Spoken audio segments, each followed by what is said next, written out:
Welcome back to Honeycombing Through the Years with Alison and Nathan. Well, we're here today to get the buzz on Jake Bittle.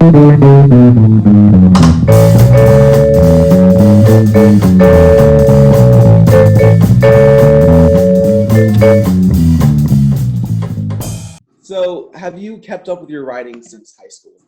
I know it's been a while. Yes, I have.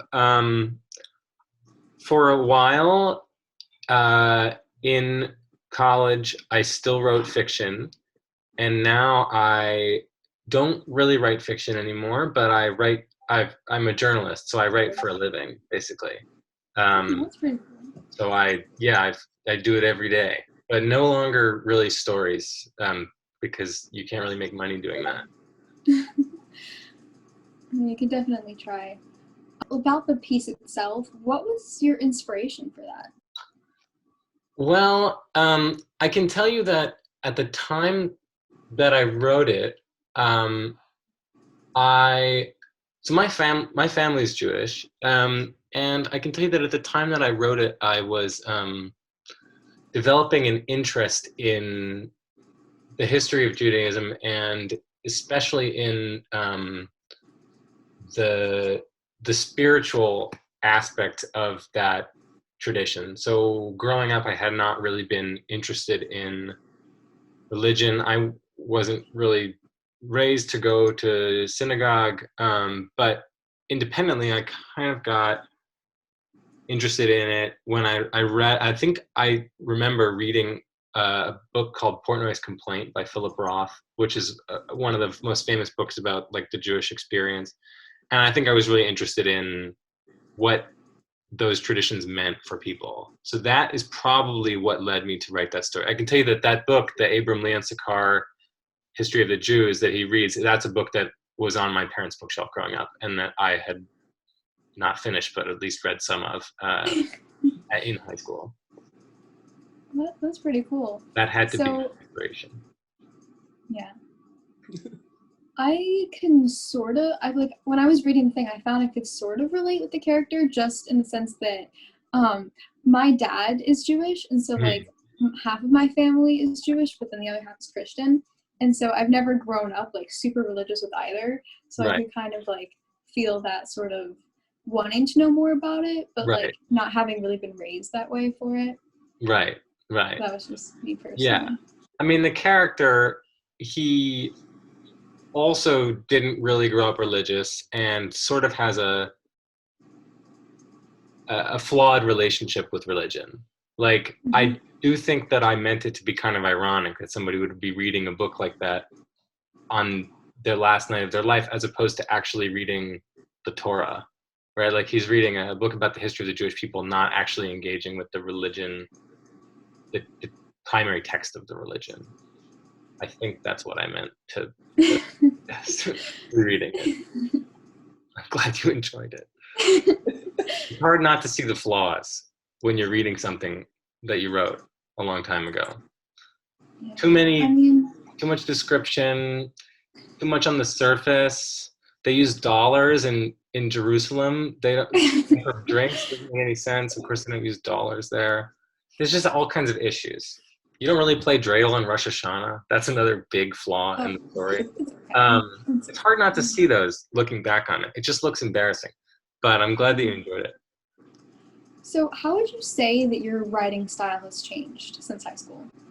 Good question. I think that, and I really do mean this, I think that one thing that gets overplayed in high school literature courses and composition courses is the idea of like show, don't tell. People always say that, but it actually is like a really profound truth, which is like, it is so much more enriching to read a story that asks you to look at something and understand what you're being shown, rather than just bludgeons you over the head with the lesson and the deeper meaning, which is kind of the issue with that story. I think that, especially working as a journalist, where you can't really like come out and explain everything, because it's like you're not really allowed to inject like your opinion into a story. You have to get better at like helping a reader understand something just by pointing to a specific fact, or putting like a piece of dialogue somewhere and hoping that the reader understands. So that is something that I feel like I've gotten better at, is like the ability to bring a deep point home, but without having to really like come out and say it. It's a really important skill to have as a writer. And it's very difficult. So 10 years ago in high school, you were a part of the Echo. How did you come up with the name The Echo? No clue. Okay. It must have had something to do with like the Greek myth of Echo and Narcissus. There's just no way that it didn't, knowing like the kind of person that I was at the time. But I don't really remember that story very well, and I don't know. I mean, like the school's newspaper is or was called the Oracle.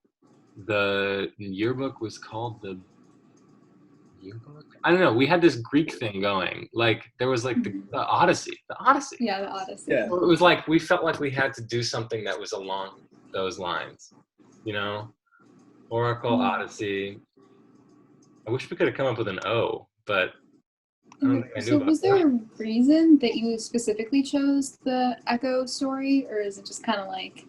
I wish I could tell you that there was, cool. but I mean there may have been, but I don't really remember. I don't know. It's a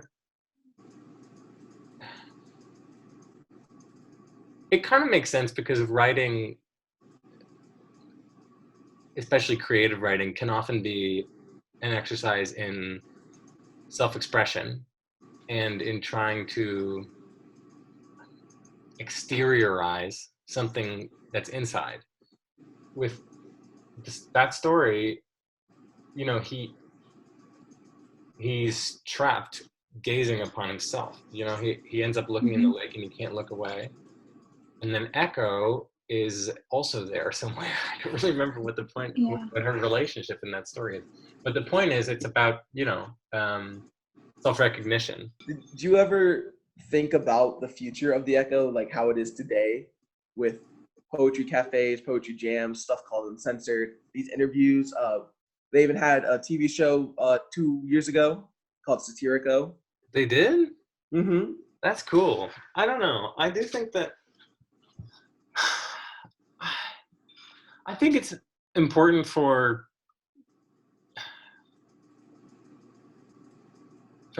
people who are, I think it's important for teenagers to have avenues of self-expression. Like I wrote a ton in high school and I'm so glad that I did because it's just so revealing about who I was. And I don't know, it's like, it helps me remember what was actually going through my head more than like an actual, maybe just like a diary would have.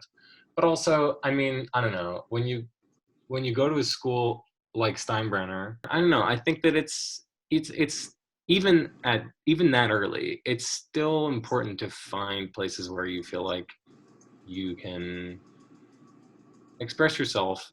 And that was not, I don't know, like I think that I and a lot of the people who were the founding members of that literary magazine, to be honest, struggled to feel like we were finding places where we could really, where we were with people who really had the same interests as us, and like we could actually act on those interests. I don't know. I mean, I liked growing up in Florida, but it wasn't like, it wasn't like a place where arts and culture were like the most important things, and that's fine. But it helped to feel like we could create that, and then it must be really nice for students to have that opportunity. Just the same as a newspaper or a yearbook. Right. Was being a part of creative writing or the Echo or anything like that something that you think helped you when you went into college and pursued a career with journalism and stuff like that? I don't know. It's tough to say because I always wanted to be a writer. Like I never really wanted to be anything else. But I will say that like it's pretty easy. Like if you have, like for somebody who, there's a lot of things like in the process of growing up, going to school and getting a job, there's a lot of stages at which it becomes very easy for people who have creative impulses to just not pursue those impulses. And so everything that you can do to nurture that or to to support that does help. So I'm not really sure, but it couldn't, I mean, it probably did help because, I don't know, like just having any kind of like institutional, like creativity is not an institutional thing, right? It doesn't really happen inside a classroom. It doesn't really happen, you know, it can't be created. But on the other hand, if you don't give it any structure, you don't give someone a deadline, you don't give them an assignment, it does kind of wither. Like it does strengthen that muscle to have to write something specific or to have to write a poem, you know, I don't know. It's important to give people a reason to write. So that's the way in which it helped me, I would say. Well, thank you for letting us interview you today. All right. Thank you guys so much. Take care. Thank you. Best of luck. Bye. All right, see ya.